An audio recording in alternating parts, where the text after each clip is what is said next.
স্যারদের সাথে চলে গেলাম ক্ষীর খেতে এবং সাথে সাথে হালিম খাওয়া হলো এবং অনেক মজা করা হলো এবং হালিমের সাথে সাথে আমরা মাওয়া চলে গেলাম, সেখানেও ভর পেট খাওয়া হলো আলহামদুলিল্লাহ।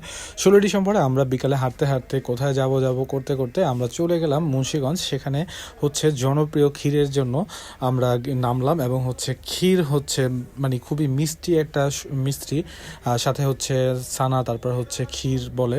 আমরা রুটি দিয়ে খেলাম, রুটি দিয়ে খাওয়ার পর আলহামদুলিল্লাহ সবাই খুবই মজা করে খেলো এবং এরপরে আমরা বেলপুরি খেলাম এবং অটো দিয়ে সরাসরি আমরা চলে গেলাম মাওয়া হাইওয়ে রোড দিয়ে। আমরা একদম মাওয়া ফেরিঘাট চলে যাব, সেখানে আমরা গিয়ে ইলিশ মাছ খাবো।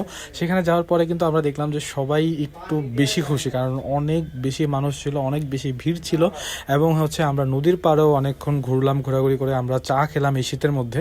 এবং ইলিশ মাছ চয়েস করতে গিয়ে দামাদামি করতে করতে 1 কেজি ইলিশ মাছ আমাদের কাছ থেকে 2600 থেকে 2800 টাকা পর্যন্ত চেয়েছে। তো আমরা আবার বের হয়ে গেলাম, বের হয়ে আমরা আবার ইলিশ মাছের কাছে চলে গেলাম, কারণ ইলিশ মাছ আমাদের তো মাওয়া যাওয়া মানেই ইলিশ মাছ খেতেই হবে।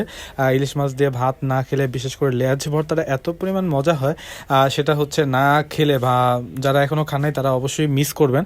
তো আমরা ইলিশ মাছ নিচ্ছি, নেওয়ার পরে 2টা ইলিশ মাছ নিলাম, তারপর আমরা ধোয়া করলাম, তারপর আপনার বেগুন ভাজা, তারপর ইলিশ মাছ এখন ভাজা হবে এই তেলের মধ্যে।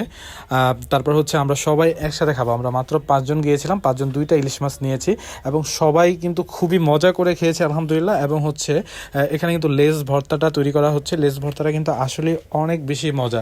তো যারা মাওয়া গিয়ে লেজ ভর্তা দিয়ে ভাত খেয়েছেন ইলিশ মাছ দিয়ে, তারা অবশ্যই অবশ্যই লাইক কমেন্ট করে জানাবেন আমাদেরকে।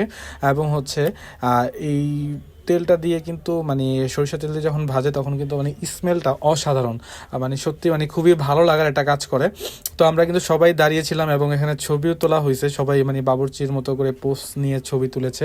এবং খাওয়া দাওয়া শেষ করে আমরা আবারও চলে আসলাম, রাতের দিকে আমরা গাড়িতে করে চলে আসলাম।